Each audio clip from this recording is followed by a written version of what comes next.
First of all, I want to express my appreciation in the confidence and support that the governor has given me and his reopening committee. As he stated at the outset, his priority is to get schools back into session and help support local boards' ability to do that. And to that end, we have had a number of representatives from all aspects of education that have rapidly been working over the last 6 weeks to develop some guidelines and a framework whereby we can support local governance as they make these decisions.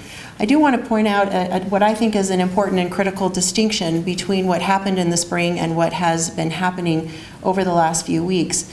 As you know, when we entered into the soft closure phase, we were at a heightened mitigation time. We were trying to slow the spread, and clearly I'm not the scientist here, but we know that those efforts were successful.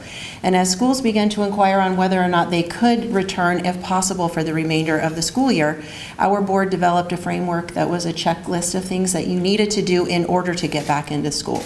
What we're putting out today and what the governor has detailed is completely opposite of that. This document is intended to support the decisions of being in school.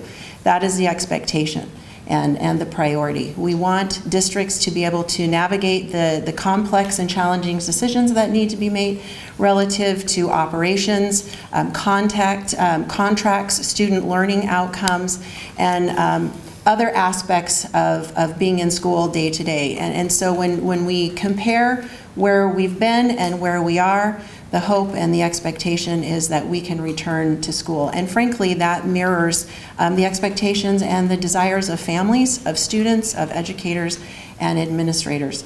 And so as we approached this work, we considered and asked the group, and we added to the full committee by breaking into smaller subcommittees.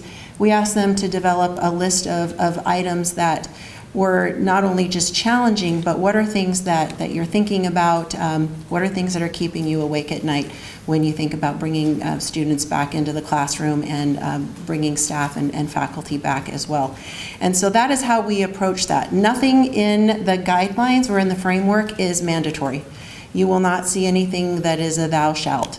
It is intended to support, it is intended to guide as local boards sit down. What is their process? Who are those important voices and advisory folks that they need to engage as they make their decisions? Who do they look to, and how do they solve these things? What I think makes Idaho's plan stand apart from many of the other state plans that we've seen, even the fact that it is visibly smaller, it's not quite as thick as other plans. We have spent some time, fellow board member Dr. Linda Clark was the chair of a committee that looked at student outcomes. We spent a lot of time talking about the physical needs of schools and how we go about getting kids to and from lunch or recess, or how desks are arranged. We do not want to lose sight of the fact that our primary focus is ultimately and inevitably about making sure that our students are academically prepared.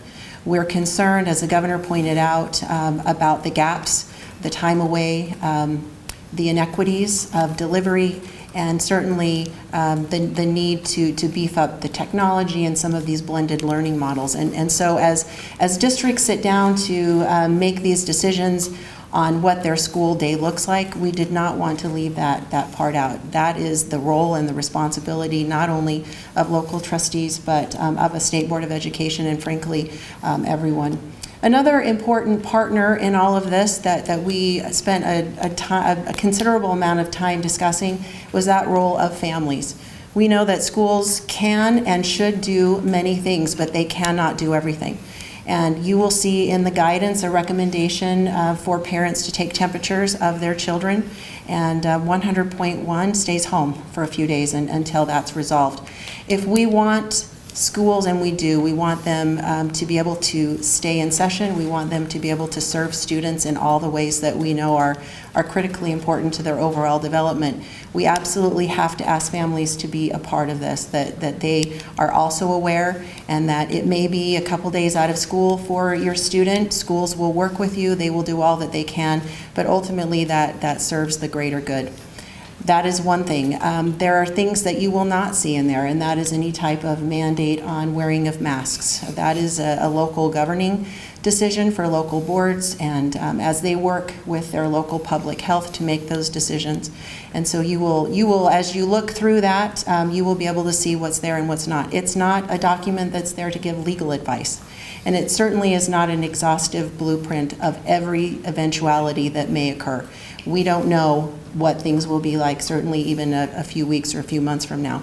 But we do believe that this is a solid foundation whereby local boards and superintendents getting together with their community expectations can outline their own plans, communicate them with their patrons, families, students on how they expect to, one, educate their child, and two, protect their safety. And I probably should list them both as ones, because they are both priorities, and they are certainly not mutually exclusive. And so as we get this document out, we anticipate that boards who have been developing their own plans and working through some of these issues, we have encouraged them to do that in the process. This was not a wait until the state board tells you how to do this.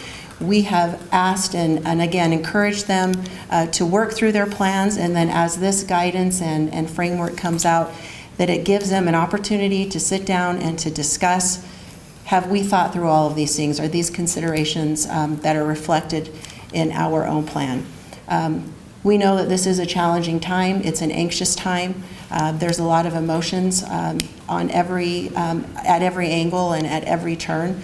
But we are confident in the resiliency of our educators here in Idaho, in their dedication, in all of our commitment to serving students, and we're very optimistic and hopeful for the coming school year. So thank you.